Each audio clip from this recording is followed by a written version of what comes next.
દોસ્તો જય શ્રી કૃષ્ણ। અમારે એમ કે શેડ પૂરો થઈ ગયો છે પણ હજી શેડ કાપડો કમ્પ્લીટ થયો નથી અને હજી જે કંઈ આડું બધું જે કંઈ બાકી હતું એ લગાવી રહ્યા છે રાજુભાઈ। તો હાલો હજી થોડુંક તમને બતાવી કે એની અંદર હું ખોટ રહી ગઈ હતી ને જો અત્યારે હવે હું કરે છે ફિટિંગ એમ।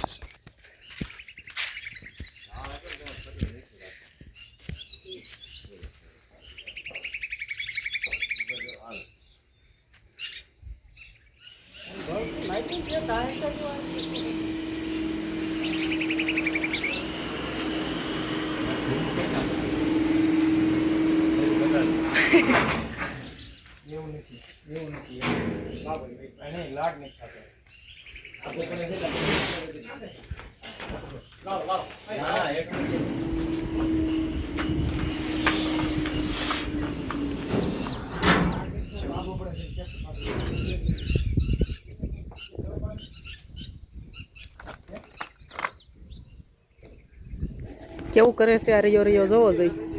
કપિલ છે કપિલ ખૂંટ। તો જો આપણે આ પતરા હતા જે સાઈડમાં લગાવ્યા એ આપણે ગયા વિડીયામાં તમે જોઈજો એમાં નહીં હોય અને આ લાગઠ સ્ક્રૂ મારી અને ફિટ કર્યા છે સળંગ સ્ક્રૂ મારીને ફિટ કર્યા છે પતરા કાપી અને ચડાવ્યા। અહીંયા પણ જો કાપી અને કટિંગ ચાલુ છે।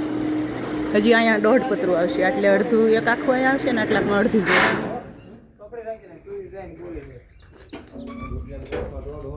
અને આપણે જો હવે બધું ગૌધણ આમાં એક જ ગાય છે બાકી આ બધા ઓળકા ને એ બધા બાંધી દીધેલા છે।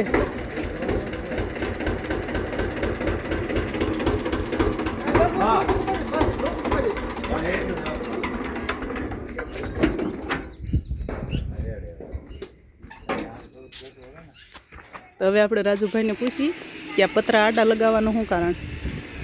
એ ચાવડા સાહેબ આ પતરા આડા શું કામ લગાવ્યા।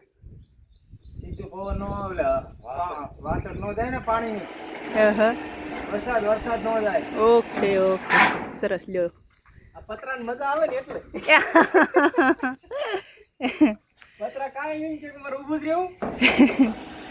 તમારા રાજુભાઈ છે એ થોડાક કોમેડી મેન છે દરેક બાબતમાં મસ્ત રીતનો જવાબ આપ્યો।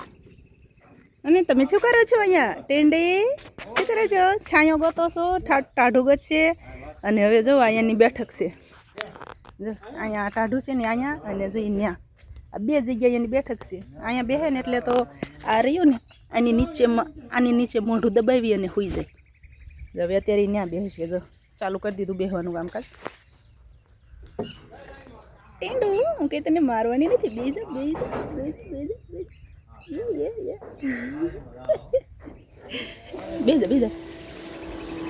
તો જો હવે અત્યારે હવે ફાઇનલ થાય છે આપણો શેડ। અહીંયાથી પતરું અહીંયા લાગશે અને અહીંથી આટલે 1.5 પતરું હજી લગાવશે ત્યારે આપણો શેડ મસ્ત કમ્પ્લીટ થઈ જશે। તો કેવું લાગ્યું અમારું ગૌધણ જો નવા શેડની અંદર કેટલું મસ્ત શાંતિથી ઊભું છે અને આપણો આ જૂનો શેડ જો કેટલો તફાવત છે। આ જૂનો છે એ એકદમ નીચો છે જો આટલો નીચો છે આ શેડ।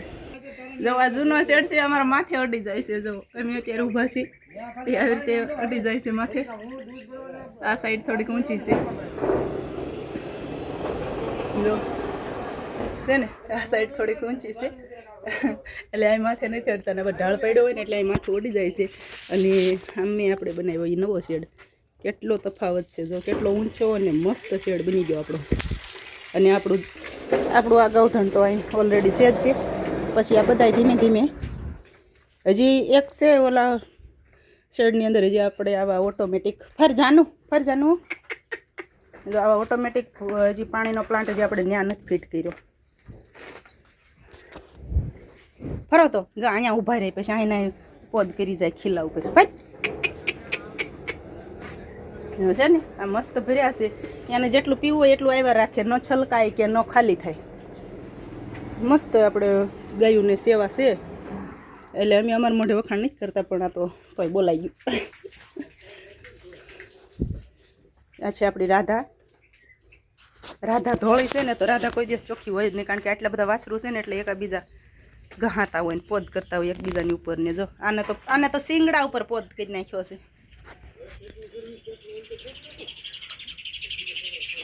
આ બે મામા ભાણેજ છે. મામા ઊભા છે અને ભાણેજ બેઠા છે. આ છે ગંગાની વાછડી. મને પૂછતા નહીં કે ગંગા વાછડી શું કરે, તો આ ગંગા ગાય બની ગઈ છે અને આ ગંગાની વાછડી છે. આ છે હિરલનો વાછડો અને આ છે મારી હિરલ ગાવલડી. શાંત, એકદમ શાંત ગાવલડી. તો જુઓ, આવો છે અમારો જૂનો શેડ. અને અમારા વર્ષો પહેલાં અમે આ શેડ બનાવ્યો હતો. આ રહ્યો ને, આ વર્ષો પહેલાં અમે આ બનાવ્યો હતો. એમાં જો આ બધું દેશી રીતના જ બનાવ્યું હતું. આવી રીતે વર્ષો જૂનો શેડ ગણાય આવડો. અહીંયા પણ છે પાણીની કુંડા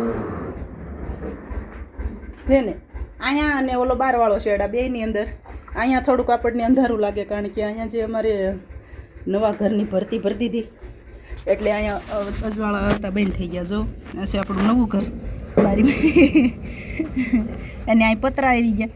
આટલે લગી આ બધી ભરતી દીધી એટલે બારીઓ બંધ થઈ ગઈ. પણ અહીંયા મેં જ તે અમે નહીં પણ મેં અહીંથી ત્રાસ હારી ને ખાલું પાડી દીધું. કીધું ગાયોને અજવાળું આવે ને થોડોક હવા ઉજાસ રહે એટલા માટે. બાકી જો આ બધી બારીઓ ફિટ હતી તો આપણે આમાંથી કાંઈ અજવાળું ન કરીએ ક્યાં, કારણ કે પાછળ અમે ટાસ ભર્યો ને એટલે ભરતી ભરી એટલે આ બધું બંધ થઈ ગયું. અને એના હિસાબે અંદર ગરમી બહુ થાય છે. ગમે એવા વાવાઝોડા આવ્યા હોય, ગમે એવી ટાઈડ પડતી હોય કે ગમે એવો વરસાદ આવતો હોય, અમારો આ શેડ રહ્યો ને એ એટલો બધો સફળ છે ને કે એની વાત જવા દો. પણ હવે આ ભરતી ભરી એટલે આ બારીઓ બંધ થઈ ગઈ. નહીંતર આની અંદર ન ટાઈટ લાગે, ન તડકો લાગે કે ન વરસાદ આવે. બહુ જ સરસ શેડ છે અમારો. પણ હવે આને આપણે ઉખાડવો પડશે. પછી અત્યારે હજી ઓલે નવા શેડની અંદર પાણીનો પ્લાન્ટ બાકી છે. ઓટોમેટિક પાણી સિસ્ટમ થઈ જાય ને પછી આ બધું ધીમે ધીમે ઉખાડી નાખીશું. અને આને તો આપણે ઓલરેડી રાખવાનો જ છે. આ શેડ છે ને એને તો રાખવાનો જ છે. તો સારું, હાલો તે કેવો લાગ્યો અમારો જૂનો શેડ અને અમારો નવો શેડ કોમેન્ટમાં જણાવજો. આપ સૌ મસ્ત કોમેન્ટ કરો છો, વિડીયો આખો જોવો છો તે બદલ દિલથી આભાર. જય શ્રી કૃષ્ણ. હંમેશા ખુશ રહેજો.